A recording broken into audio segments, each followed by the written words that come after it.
ભગવાન જગન્નાથની ભગવાન જગન્નાથની ભગવાન જગન્નાથની જે પરિચય છે મંદિરમાં ભગવાન અને મારો અને મસ્જિદમાં ખુદા ઓળખે છે નથી છાનું મારું વ્યક્તિત્વ કોઈથી તમારા પ્રતાપે બધા ઓળખે છે.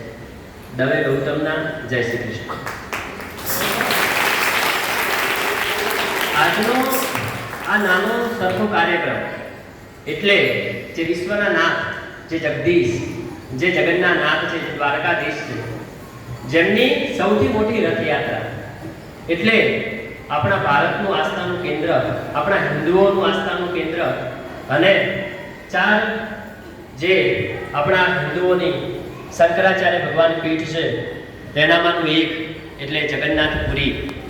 ત્યાં બિરાજમાન જગતના નાથ ભગવાન જગન્નાથની રથયાત્રા નીકળે છે તે ઉજવવાનો અને તેની સાથે સાથે આપણા ગુજરાતનો સૌથી અમૂલ્ય અને જ્યાં ગુજરાતનો સૌથી શ્રેષ્ઠ વારસો જોવા મળે છે તેવા કચ્છ અને ત્યાં વસતા આપણા કચ્છી ભાઈ બહેનો છે તેમના માટે નૂતન વર્ષ એટલે નવું વર્ષ એટલે એમનું અષાઢી બીજ તે ઉજવવાનો આ મહોત્સવ, આ તહેવાર, આજનો દિવસ.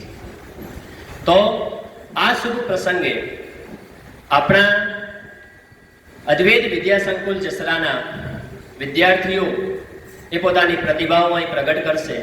તેમને નિહાળી અને તેમના ઉત્સાહમાં આપણે આજે વધારો કરવાનો છે. અમદાવાદ અને જગન્નાથપુરી વિશ્વની સૌથી બે એવી જગ્યાઓ વિશ્વ પ્રખ્યાત કે જ્યાં જેમની રથયાત્રા પ્રખ્યાત છે. અમદાવાદની અંદર આજે 149મી રથયાત્રા નીકળશે, જ્યારે ભગવાન એ નગર ભ્રમણ કરવા નીકળશે. તેમની સાથે ભાઈ બલભદ્ર અને તેમના બહેન સુભદ્રાજી હશે. તો આ ઉત્સવને આજે આપણે અદ્વૈત વિદ્યા સંકુલ જસરાના પ્રાંગણમાં ઉજવવાનો છે.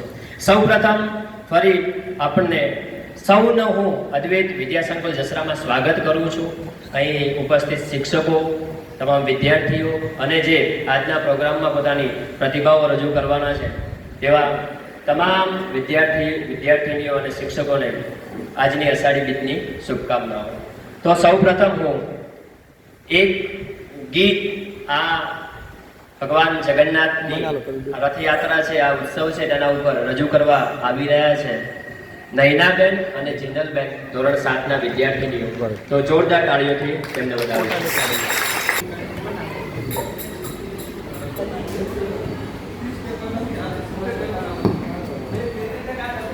કર્ણાવતીમાં વાગે ઝાલરું, અષાઢી બીજ ઉજવાય, જય જગન્નાથજી રૂપ ગળે રથડે રે જગન્નાથ જોવા મળે.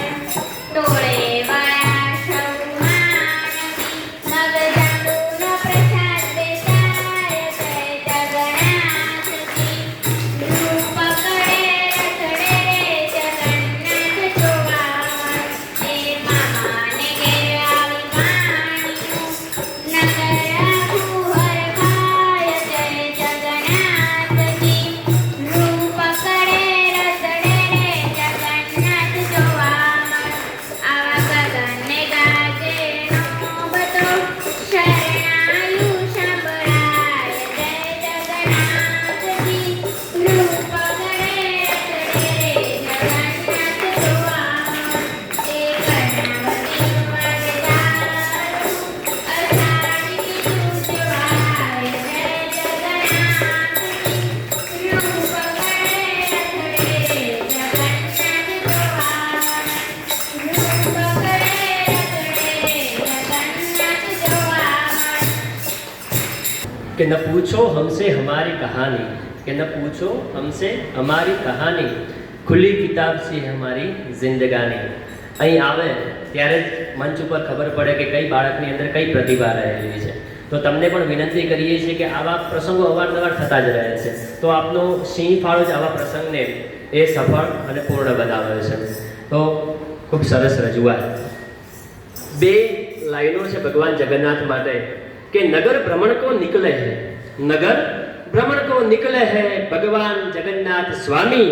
हाथों में शंख चक्र और मुरली की तान है, जिसके दर्शन से मिट जाते सभी पाप, जिसके दर्शन से मिट जाते सभी पाप, वही पालनहार भगवान जगन्नाथ स्वामी है, वही पालनहार भगवान जगन्नाथ स्वामी है। तो હવે આ પછી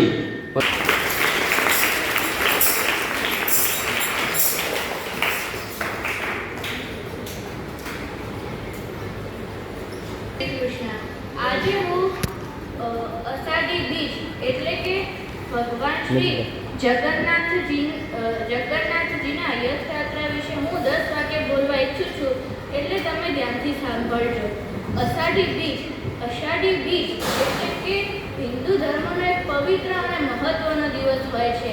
આ દિવસે ભગવાન શ્રી જગન્નાથજીના